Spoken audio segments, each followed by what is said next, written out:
तो let the court decide the matter on merits. लेकिन जब मेरिट्स में डिस्कस किया तो उन्होंने दोनों को ही बेकार कर दिया और तीसरा किसी और को सिस्टम लेके आया।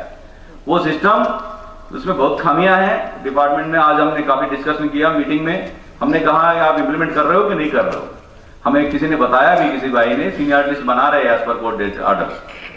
वो कहते हैं बिल्कुल नहीं कर पाएंगे हम इसको हम चैलेंज करेंगे और वो तैयारी कर रहे हैं।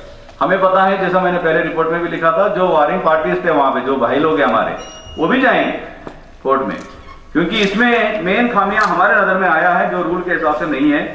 Cat judgement is not in synchronisation with the 2010 high court order in deemed seniority case which has upheld 2002 seniority list. बड़े डिटेल में हाई कोर्ट का जजमेंट था कि इसमें बोला है कि वन ये slot system if not by mandate as an abundant precaution they have taken the precaution and seniority is not in dispute। सिर्फ बात आई है, सिर्फ डेट ठीक है कि नहीं है, 2001 देना है या 94 देना है, उसके लिए उसने मना कर दिया। भाई जिस दिन से आप यही बने हो उसी दिन से आपका तनख्वाह मिलेगा। सेकंड है कि रिक्रूटमेंट रूल में ये हमारे promotion JE to AE group change है और सिलेक्शन बेसिस में है, नॉन सिलेक्शन बेसिस में नहीं है। और कुछ कोर्ट्स ने ये बोला कि जहां सिलेक्शन बेसिस में ग्रुप चेंज होता है वहां पे कॉम्पिटिटिव एग्जाम होगा, क्वालिफाइंग नहीं होगा। As per recruitment rules added years of service का बेनिफिट नहीं है, वो रिक्रूटमेंट रूल में लिखा है, जजमेंट का जो मेंशन किया रूल है। एग्जाम नोटिफिकेशन जो हुआ 98 में एलटीसी, उसमें क्लियरली लिखा it's a purely competitive exam not a qualifying exam and result will be based on merit, ये भी लिखा गया। वो बाद में अलग बात है कि कंसोलिडेटेड मेरिट ना करके वो ईयर वाइज कर दिया, वो अलग डिस्प्यूट है। There is a clear distinction in many higher court judgments that selection post should be on the basis of competitive examination and non-selection by a qualifying examination. The qualifying examination is for future vacancies, whereas competitive examination is normally held for the declared vacancies, past vacancies. Then High Court judgment में department का stand है 2002 का senior list में, उन्होंने department ने, high court ने बोला कि ये जस्टिफाइड है और डिपार्टमेंट ने भी उसमें शायद मेंशन किया है, हमने ठीक किया, और हाई कोर्ट ने बोला हाँ इन्होंने ठीक किया, फिर अपने आप ही चेंज कर दिया। ये इश्यूज हैं, इसमें हम कोई स्टैंड नहीं ले रहे हैं, लेकिन ये पॉइंट्स हम आपके पक्ष में रख रहे हैं कि ये कमियां हैं, इसमें हमें लगता है, और ये senior list ultimately next higher court में डिसाइड होगा। लेकिन हम चाहें जल्दी से जल्दी हो जाए, बहुत अच्छी बात है। और एक इशू था recruitment rules of executive engineer failing इस क्लास के लिए, आज भी हमने डिस्कस किया। डीजी बोलता है कि नहीं, इससे और केसेस क्रिएट हो जाएंगे। हमने बोला तुम केसेस के डर से आप एडवोकेसी कंटिन्यू करते रहोगे, एडब्ल्यू का वैकेंसी भरेंगे नहीं, आप वेकेंट रखेंगे, उसके अगेंस्ट में हमें एडॉक भरेंगे, फिर बाद में रेगुलराइज करने के लिए डाइवर्शन करेंगे तो फिर कोर्ट केस होगा। फिर आप अगर आरआर में ही डाल दें, 2 साल वेट करो, तीसरे साल नहीं आया बंदा तो दूसरे को दे दो। हो सकता है किसी दिन ग्रेजुएट अवेलेबल नहीं है, डिप्लोमा वाले अवेलेबल है, आप उसको दे दो। एक रास्ता है, एक नदी है, सब सूखे जा रहे, आप वहां से पानी नहीं मिल रहा तो दूसरा नदी भर के आ रही है, उससे लो। आप सूखे क्यों रह रहे हो भाई? अब पानी चाहिए आपको 3 बाल्टी, तो 3 बाल्टी लो, हमसे ही लो। 1 बाल्टी वो नहीं दे रहा तो बाकी 3 बाल्टी हम दे देंगे। लेकिन एनी हो, ये तो क्लास 1 का पोस्ट का डाइवर्शन का मामला है, ऑटोमेटिक डाइवर्शन, ये मान के चलिए क्लास 1 नहीं करेगा, हम कोशिश करेंगे, कैसा करेंगे देखा जाएगा। लेकिन हमने ये डिप्लोमा विद 10 ईयर्स वाले के इशू को सीरियसली लिया है और एचआरडी मिनिस्ट्री को इन्होंने ऑलरेडी चिट्ठी लिख चुके हैं। ये जो नोटिफिकेशन 77 का गैजेट नोटिफिकेशन और कोर्ट केस का रेफरेंस देते हुए, क्या ये सीपीडब्ल्यूडी के लिए लागू है या नहीं है, क्योंकि जितने भी केसेस हुए हैं, जितने भी ऑर्डर्स हमने देखे हैं, मोस्टली डिफेंस एस्टेब्लिशमेंट में है, एयरफोर्स वगैरह में है, सीपीडब्ल्यूडी में नहीं है। तो उन्होंने एक क्लैरिफिकेशन मांगा, देखते हैं एचआरडी इसके ऊपर क्या जवाब देता है, whether that gadget notification still valid, अगर वैलिड है तो सीपीडब्ल्यूडी के लिए भी वैलिड है कि नहीं। हालांकि नोटिफिकेशन बड़ा साफ है, all central government, state government, PSUs सबको दे दिया, सबको दिया है कि गैजेट पोस्ट के लिए इनको आप कंसिडर कर लीजिए। फिर भी ये लोग कुछ क्लैरिफिकेशन चाहते हैं, क्योंकि कोई चीज करना है तो बहुत बड़ा इश्यू है। देखिए, आप अगर सारे डिप्लोमा को आप डिग्री मान के आप कर देंगे तो डिप्लोमा वाला एससी भी बन जाएगा, क्योंकि डिग्री एक्शन के लिए अगर डिग्री मान लिया तो एससी के लिए मानना पड़ेगा आपको। तो ये एक जगह तो हमसे कम से कम ये सोच रहे थे चलो डिप्लोमा वाले को हम आगे बढ़ाते रहें ताकि डिग्री वाले को नीचे कर देगा, कि हमारे रास्ते में नहीं आएगा डिप्लोमा वाला, क्योंकि एक्शन तो बनेगा नहीं। अब एससी तो छोड़ ही दीजिए, पहले से एससी नहीं था। लेकिन जिस दिन आपने डिग्री मान लिया, जेई बनते ही 10 साल हो गया, 10 साल होते ही डिग्री एक्सपीरियंस हो गई, प्रोफेशनल एक्सपीरियंस, डिपार्टमेंट का काम कर रहा था, एक्सपीरियंस तो मानना ही पड़ेगा। तो फिर वो डिग्री का बराबर हो गया, तो फिर उसके लिए कोई स्टॉप नहीं है, वो चलता रहेगा जहां तक जा सकता है, डिग्री जहां तक एलिजिबल है। तो इसीलिए डिपार्टमेंट थोड़ा परेशान है कि भाई ये कर देंगे तो ये तो लाइन लगा देंगे, फिर ये तो बच ही नहीं सकते हम लोग, क्योंकि 2/3 कोटा 1/3 कोटा ऑलरेडी हो गया कंबाइंड कोटा, और सारे 10 साल वाले को ग्रेजुएट मान लिया तो ये भी ग्रेजुएट हो गया। अब क्या लड़ाई लड़वाएगा, सारे ग्रेजुएट हो गए, सिंगल सीनियरिटी है, सब बढ़ते जाएंगे, सीनियरिटी से आगे बढ़ते जाएंगे। ये नहीं चाहती डिपार्टमेंट कभी भी आपके बीच में भेद डाल के आप उसे लड़वाते रहेंगे, मजा लेते रहेंगे। 8 नंबर है इंटर रीजनल पॉलिसी का लिबरलाइजेशन, ये भी बड़ा डिस्कशन हुआ है आज। हम चाह रहे हैं कि 2 साल का कॉमन टेन्यूर हो, हार्ड एरिया हो या नॉन हार्ड एरिया हो। चेन्नई में भी 2 साल होना चाहिए ये, और शिल्लांग में भी 2 ही साल होना चाहिए। सिर्फ इतना डिफरेंस होगा, शिल्लांग वाले को हार्ड एरिया बेनिफिट्स मिलेगा, डबल HRA मिलेगा, 1 ईयर में वापस आने के लिए मिलेगा, जो भी मिलता है वो टूर के लिए, होम टाउन LTC, और चॉइस स्टेशन उसको भी मिलना चाहिए, इसको भी मिलना चाहिए। ऑलरेडी पॉलिसी में है, जो भी इंटर रीजनल ट्रांसफर से वापस आता है इसको चॉइस स्टेशन मिलना चाहिए, इसको हम इंश्योर करेंगे। इस बार एक स्पेसिफिक केस हमने डिस्कस भी किया, DG को मैंने चिट्ठी लिखा था कि एक आदमी मुंबई से आया, वो कहीं एक जगह मांग रहा है, आपने इसको नहीं दिया, दिल्ली वाले को दिया वो जगह। हमने कहा कभी भी एक जगह के लिए 2 आदमी फाइट करते हैं, 2 आदमी ऑप्ट करते हैं, तो पहला प्रेफरेंस इंटर रीजनल से वापस आने वाले को मिलना चाहिए। DG ने कहा, हमने इस चीज को स्पेशल DG से डिस्कस भी किया है, आपने क्यों नहीं किया उस भाई को वहां पे, वो कहता है जी वो प्लानिंग के लिए ड्यू था, वो फील्ड का वैकेंसी थी, प्लानिंग के लिए ड्यू था, इसलिए नहीं किया। इसको हमने तुरंत वहीं पे खत्म कर दिया इस आर्गुमेंट को। सर जिसको पोस्ट किया था वो 10 साल से फील्ड में था, दोबारा उसको फील्ड दिया, लेकिन जो जिसके लिए तुम प्लानिंग ड्यू बोल रहे हो वो तो सिर्फ 4 साल फील्ड में रहा, तो 4 साल वाला फील्ड के प्लानिंग के लिए ड्यू है, 10 साल वाला ड्यू है जी, आप देखिए। बोलता अच्छा ठीक है मैं टेकअप करता हूं। तो ऐसी स्थिति है, इसलिए पॉलिसी ट्रांसपेरेंट हो जाए, जहां हमने बोला है कि priority should be given, preference should be given to the inter regional return army instead of local person, local inter within the region वाल।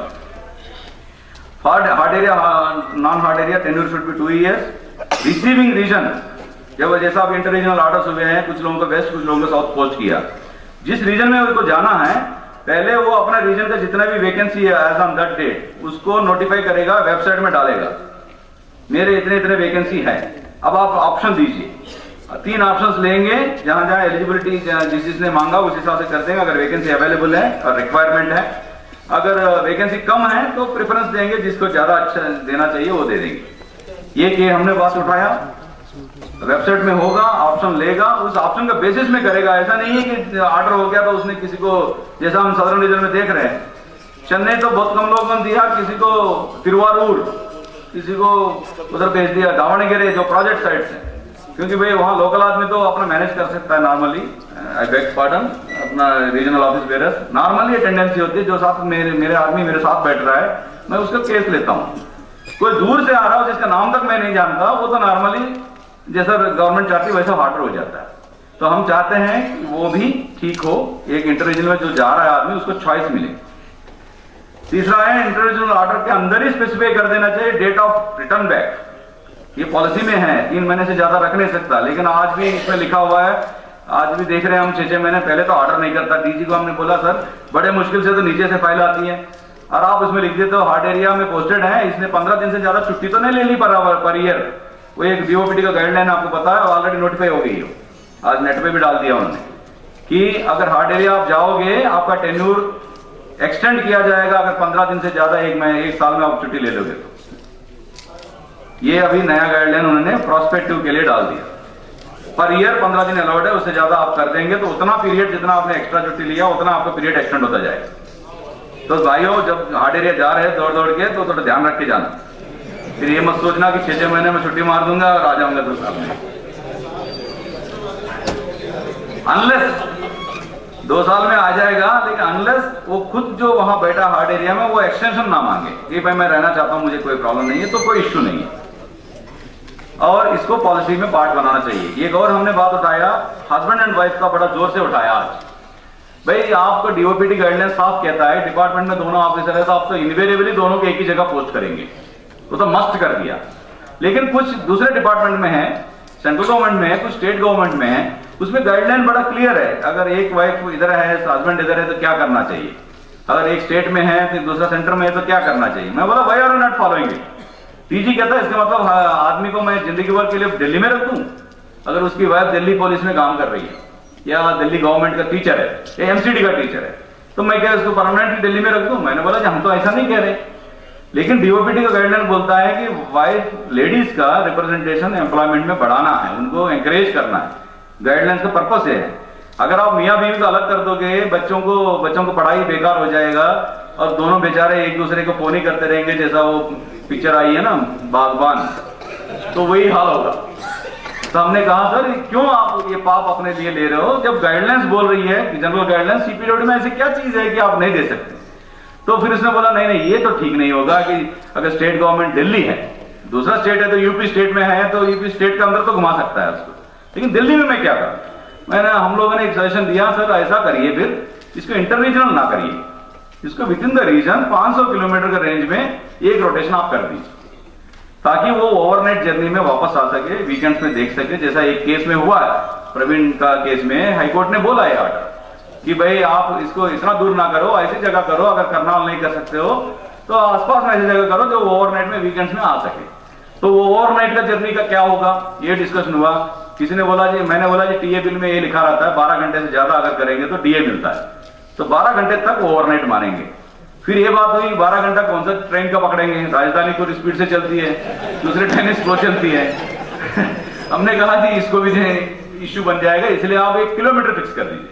हमने तो जोर लगाया 200 किलोमीटर, वो कह रहा नहीं 500 कम से कम होनी चाहिए, देखते हैं क्या होगा। लेकिन एक प्रिंसिपल बनने जा रही है, ये डीजी ने नोट किया है। तो वाइफ एंड हस्बैंड के लिए हमने काफी जोर लगाया, और 12th के बच्चों के लिए तो खैर रूल तो है ही। रीडिग्नेशन ऑफ पोस्ट हमने बोला भैया यही को डिप्टी एग्जीक्यूटिव इंजीनियर क्यों नहीं बना रहे हो। एक बार मंत्री ने ऑलरेडी अप्रूव कर दिया, वो भरी सभा में सबको बोल दिया today call you all deputy executive engineer from today onwards. तो आपको क्या परेशानी है? कहते रहे जी हमने डीओपीटी भेजा था, रिजेक्ट कर दिया वाला, जो तो कहानी इतिहास हो गई है। डीओपीटी गई है, रिजेक्ट हो गया है, रिजेक्ट नहीं हुआ, उसने बोला पे कमीशन हो गई है, आपके मेरे पास क्यों लाए हो, आपको देने सबको देना पड़ेगा। फिर बोला है वापस कर दिया। फिर मंत्री जी ने लिख दिया इसमें फंक्शनल जस्टिफिकेशन दीजिए। एक मीटिंग में हमने ये भी डिस्कस किया है एपेक्स में, फंक्शनल जस्टिफिकेशन क्या क्या हो सकता है। बाकी सारे पॉइंट 8-10 पॉइंट लिख दिया, इसलिए जरूरी है। हम लोग जैसा स्टेट गवर्नमेंट में जाते हैं, बहुत सारे स्टेट में, आंध्र प्रदेश में जिसमें मैं बिलोंग करता हूं, उस आंध्र प्रदेश में क्लियरली लिखा है असिस्टेंट इंजीनियर मतलब सुपरवाइजर। जो पहले ओवरसीयर होता था, सुपरवाइजर जैसे जूनियर इंजीनियर हमारे कैडर में, उसको वहां असिस्टेंट इंजीनियर का दर्जा दिया। और एडब्ल्यू जो है एई लेवल का रैंक वाले को दिया, और डिप्टी एग्जीक्यूटिव इंजीनियर एडब्ल्यू को दिया। हमारे जो डिपार्टमेंट में एडब्ल्यू क्लास 1 है या क्लास 2 है, उसके बाद एग्जाम बनाते हैं। मैंने कहा जी हमारे जो यही जाता है वहां पे लोकल बॉडी में, और कोई ड्राइंग क्लियर कराने के लिए, भाई ऐसा सर मैं सीपीडब्ल्यू से आया हूं, आप बोलते कौन है, बोला असिस्टेंट इंजीनियर हूं, बोलता अच्छा सर आया सुपरवाइजर। तो वो फिर खड़ा ही रख लेता, आपको बैठने के लिए भी नहीं बोलता। तो हम लोग बोला डिपार्टमेंट का इज्जत का सवाल है, आपको क्या प्रॉब्लम है। कि कुछ बातों में ऐसा हुआ था, ये हमने बोला जी आपने तो एडीजी को स्पेशल डीजी बना दिया, और प्रिंसिपल चीफ इंजीनियर को एडीजी बना दिया, बाबू को आपने सुपरडेंट ग्रेड 1 ग्रेड 2 बना दिया, एस्टिमेटर बना दिया, ड्राफ्ट्समैन को। कहता नहीं उसमें तो स्केल मैच हो गया था, स्पेशल डीजी का तो स्केल बढ़ गया था, इसलिए वो स्केल को रिप्रेजेंट करना चाहिए, आपका तो स्केल तो वही है, तो आपको क्यों बढ़ाया जाए। फिर दूसरे भाई ने कुछ ज्यादा ही चालू है, वो बोलता है जी जिस दिन तो डिप्टी एग्जीक्यूटिव इंजीनियर बना देंगे फिर पे मांगेंगे कि भाई हमारा पे भी बढ़ा दो, हम तो एग्जीक्यूटिव हो गए अब तो। हमने कहा भाई 1 रुपया पैसा नहीं खर्च नहीं होने देना, तो सिर्फ नाम बदल दो, कम से कम एग्जीक्यूटिव वर्ड आ जाएगा, इसी नाम से खुश होकर रिटायर हो जाएंगे। तो साथियों अब डीओपीटी का स्पेसिफिक रिकमेंडेशंस है, उसका नोटिंग है। For any change in nomenclature और designation of post, DOPT's approval is not required. Administrative minister with the approval of integrated finance can take a decision and notify. एक बड़ा detail में लिख के आया, इसी बेसिस पे इन्होंने इतने सारे चेंज कर दिए। हमने बोला जी हमारा भी चेंज करिए, बोलता नहीं आपका तो अकेले का तो है ही नहीं, आपको दूसरे भाई तो नहीं मानते। बोला जी दूसरे भाई नहीं मानते, लेकिन ये तो अप्रूव्ड है। कहता फिर जूनियर इंजीनियर भी मानने लग गया कि जूनियर एग्जीक्यूटिव बना दो जी, सबको एग्जीक्यूटिव बना दो। मतलब जी क्या दिक्कत है आपको। कहता है कि फिर एडब्ल्यू का क्या होगा। मैं बोला असली पॉइंट का भाई आप, एडब्ल्यू का क्या होगा, आप डिप्टी एग्जीक्यूटिव इंजीनियर होंगे तो एडब्ल्यू को क्या बोलेंगे। मैं बोला 2 ऑप्शन है आपके पास, एक ज्वाइंट एग्जीक्यूटिव इंजीनियर बना दीजिए या एक एडिशनल एग्जीक्यूटिव इंजीनियर बना दीजिए। मैं बोला जी आप दिल्ली पुलिस में देखते हैं डीसीपी के ऊपर ज्वाइंट सीपी होता है, एडिशनल सीपी होता है, उसके ऊपर ज्वाइंट सीपी होता है, तो आप जैसा चाहें वैसा कर लीजिए। कहता है यार वो भी जेडब्ल्यू ये भी जेडब्ल्यू ज्वाइंट बोलने से। हाँ आप डिप्टी एग्जीक्यूटिव इंजीनियर वो एडिशनल एग्जीक्यूटिव बोल देगा तब भी एडब्ल्यू रहेगा। तो ये बड़ी परेशानी है। देखिए एक छोटी सी बात है, हमारे वेंकट नरसिम्हा जी ने बोला, देखिए एक नाम बदलने में इतनी तकलीफ हो रही है आपको कि आप क्या देंगे हमें डिपार्टमेंट में। कहता नहीं नहीं ठीक है, अब यार इसको दोबारा पुटअप कर दो, मेरे को बैकग्राउंड नहीं पता। मैंने कहा जी एक बार मंत्री का अप्रूवल आ चुका है, दोबारा एक बार भेजिए, मंत्री को पावर्स है, अब एक बार मंत्री को रिकमेंड तो करिए। तो ये शायद इस बार रिकमेंड करके भेजेगा, बड़ा मन मार के ही भेजेगा। मॉडिफिकेशन ऑफ मैनुअल में हमने काफी कुछ सजेशंस दिया है, एपेक्स में भी हमने डिस्कस किया। इन प्रिंसिपल अप्रूवल अभी सिर्फ कंस्ट्रक्शन में नहीं हटाया है, मेंटेनेंस में नहीं हटाया। और 25% का जो लिमिट कंस्ट्रक्शन मेंटेनेंस में रखा है, हमने बोला ये बिल्कुल गलत है। मेंटेनेंस में बल्कि फ्लेक्सिबिलिटी ज्यादा चाहिए। और हमने कहा मेंटेनेंस में टेंडर में कम से कम ए का पावर 10 लाख होनी चाहिए। अब डीजी ने कहा है कि हमने कुछ रिकमेंडेशन भेजा है मिनिस्ट्री को पावर्स बढ़ाने का, जिसमें हम अलग अलग कर रहे हैं। एईस का या एक्सेंस का, मेंटेनेंस का अलग पावर्स होंगे, कंस्ट्रक्शन के अलग होंगे। जैसा मैनुअल में आप और कॉन्ट्रैक्ट डॉक्यूमेंट में देख रहे हैं, अलग अलग कंडीशंस आ गई हैं, तो सेपरेटली व्यू कर रहे हैं। ये हमारा डिमांड शुरू से ही था कि हमारे जो भी कॉन्ट्रैक्ट डॉक्यूमेंट्स है, they are based on construction original projects, not on the basis of maintenance. लेकिन एक बात वो बार बार कहता है, नंबर ऑफ टेंडर्स बहुत ज्यादा क्यों करते हो आप लोग? दादाजी 3 लाख है इसलिए करना पड़ता है, 10 लाख कर तो नंबर कम हो जाएगा। ये भी बात है कि आपको इस बात की परेशानी नहीं होगी और डेविएशंस भी कम होंगे। 10 लाख में तो 25% तो 12.5 तक काम कर लेगा यही। कहता नहीं, यही का काम सुपरविजन करना है, ये नहीं करना टेंडरिंग लगाते रहो एक एसडीसी को लेके, कोई कमी पेशी हो जाए तो वो फंस जाएगा। मैं बोला जब हम फंसेंगे हम अपने आप देखेंगे, आप करिए टेंडरिंग। आजकल ई टेंडरिंग हो गया है, ट्रांसपेरेंसी है। पहले आपका एक ही ऑब्जेक्शन था कि यही लेवल में बड़ा मैनेज हो जाता टेंडर, आजकल वो सिचुएशन नहीं है। तो देखिए कोशिश तो कर रहा है, वो कह रहा है मैंने रिकमेंड किया है, आपकी बात ये रखेंगे। एग्जीक्यूटिव इंजीनियर का ट्रांसफर पॉलिसी हम चाहते हैं रोटेशन हो प्लानिंग फील्ड का। और प्लानिंग अभी आपने देखा होगा, रिसेंट एक ऑर्डर आया डीजी का ही, सीवीओ का, बहुत सारे पोस्टों को सेंसिटिव डिक्लेयर कर दिया, पढ़ा ही होगा आपने नेट पे। उसमें all field post, income tax valuation, encadred field post, even आपका ट्रेनिंग में जो बैठा वो भी सेंसिटिव है, रीजनल ट्रेनिंग इंस्टीट्यूट में बैठा वो सेंसिटिव है, और आपका विजिलेंस में जो काम कर रहा है वो सेंसिटिव है, क्वालिटी एश्योरेंस सेंसिटिव है, दुनिया भर के सेंसिटिव बना दिया। मैंने बोला सब सेंसिटिव ठीक है, सेंसिटिव नॉन सेंसिटिव का मतलब सिर्फ एक ही होता है। सेंसिटिव पोस्ट में वो आदमी जाएगा जो आदमी चार्जशीटेड ना हो, जिसका पेनाल्टी ना चल रहा हो, या तीसरा उसका एग्रीड लिस्ट में नाम ना हो। अब क्या हो गया, प्लानिंग में 2 किस्म के प्लानिंग होंगे, एक सेंसिटिव प्लानिंग, एक non sensitive planning. Non sensitive planning, अब डिवीजन का एईपी सेंसिटिव हो गया, कोई भाई का अगर चार्जशीट हो गया तो डिवीजन में नहीं पोस्ट होगा आप कभी भी, जब तक वो क्लियर नहीं होके नहीं आएगा। तो इसको हमने इंसिस्ट किया, all field post are sensitive but all sensitive post are not field post. There are many post which are sensitive but are planning in nature. तो इस बात को एग्री किया है और कह रहा है कि इस बार जो गाइडलाइंस करेंगे इसमें हम इसको कोशिश करके चेंज करेंगे मैक्सिमम पोस्टों को। तो साथियों, अकाउंट्स एग्जाम का रिप्लेसमेंट के लिए काफी जोर लगाया गया। आपने देखा ही होगा, रिसेंटली उसने एक ऑर्डर भी निकाला, एक कमेटी बैठाई है, रिव्यू कमेटी, उसमें रिकमेंडेशन मांगा 31 अक्टूबर तक दें। उसमें आइटम यही है, replacement of departmental examination with induction training followed by a test. मैं बोला जी फिर टेस्ट हो गया, फिर क्यों टेस्ट करना चाहते हो? आप ट्रेनिंग दे दिया, आपको अपने ट्रेनिंग इंस्टीट्यूट पे भरोसा नहीं है, आपका अपना फैकल्टी पे और आपका अपना सिलेबस पे, प्रोग्राम पे भरोसा नहीं है।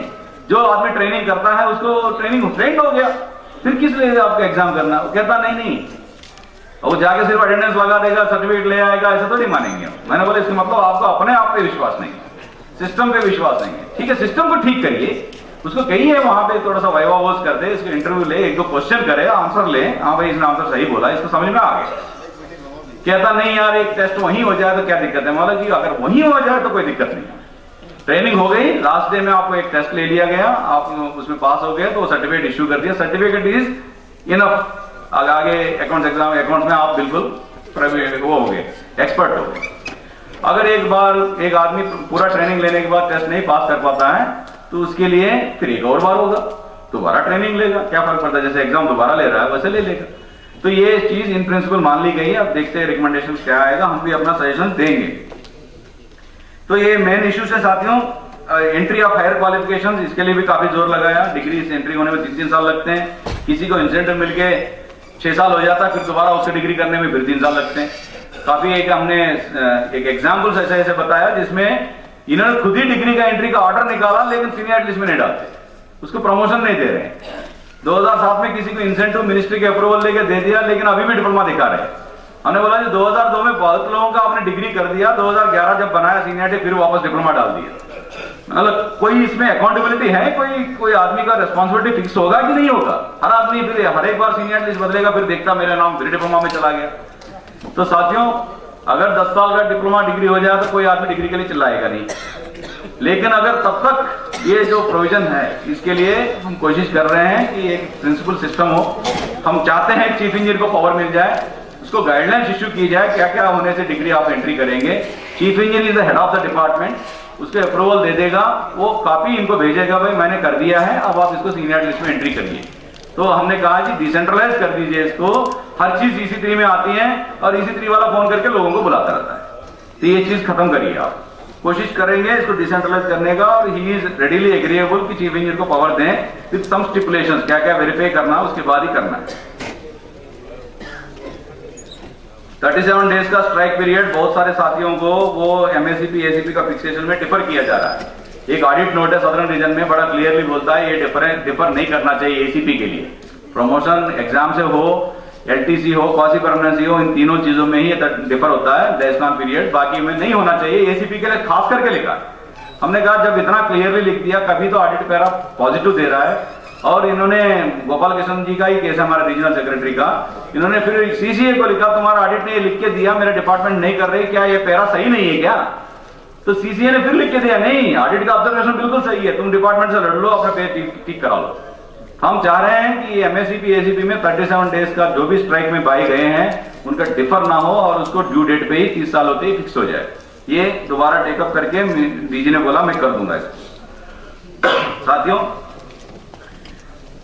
बाकी तो इश्यूज अपना इंटरनल एसोसिएशन का भी है और कैसा स्ट्रेंथन करना है ग्रास रूट लेवल में, ये सारी बातें हैं। लेकिन जो बातें मैंने आपको कहा, एक साथी ने अभी बाहर मिला, हमारे कोलीग हैं जो एग्जीक्यूटिव इंजीनियर बन गए हैं और जो हाईकोर्ट का कैट का ऑर्डर पढ़ के हायरार्की में अपना 8700 फिक्स करके एरियर बना के रखे, विज साहब बैठे सामने तो कह रहे हैं 8700 तो हो जाएगा, हायरार्की में 8700 ही है। तो साथियों, मैं आपको एक रिक्वेस्ट करूंगा, रिक्रूटमेंट रूल पढ़ लीजिए और अपना रिक्रूटमेंट रूल में एग्जीक्यूटिव इंजीनियर से non functional selection second grade executive engineer जो 7600 के लिए है, वो बाय वे ऑफ प्रमोशन लिखा है। RR में देख लीजिए, सीधा प्रमोशन SC को नहीं है हमारा, एग्जीक्यूटिव इंजीनियर पहले बनेंगे, फिर उसके बाद नॉन फंक्शनल SG बनेंगे सेकंड ग्रेड, वो 7600 में है। और आपका ध्यान इस चीज पे भी आकर्षण करना चाहूंगा कि 2002 में डायरेक्ट रिक्रूटिंग ग्रुप B थे, यही कुछ लोग GC वाही वगैरह कुछ लोग मैं जानता हूं, उनका पे एक बार सेकंड अपग्रेडेशन में SC का फिक्स कर दिया था 14300 में। फिर ये RR का दिखाते हुए उनको सबको वापस करके 12000 में ले आए कि भाई आपका अपग्रेडेशन गलत हो गया, 14300 में SC के लिए आप एलिजिबल नहीं है, आपको 12000 ही मिलना चाहिए। वो लोग डिग्रेडेशन होने के बाद कोर्ट में गए और हार गए कि उसने बोला नहीं, जब हायरार्की से लिंक्ड है, हायरार्की आपका 12000 ही है तो आपको 12000 ही मिलेगा। तो साथियों, हमारा थर्ड अपग्रेडेशन 7600 में ही सिमटने वाली है, कोई सपना ना देखिए, 8700 होगा। अगर कोई सपना दिखाता है, सपना देखने में वजह है कि कलाम साहब ने बोला ड्रीम बिग, बहुत बड़ा सपना देखिए लेकिन जमीन पैर पे रखिए, जमीन पे पैर रखिए।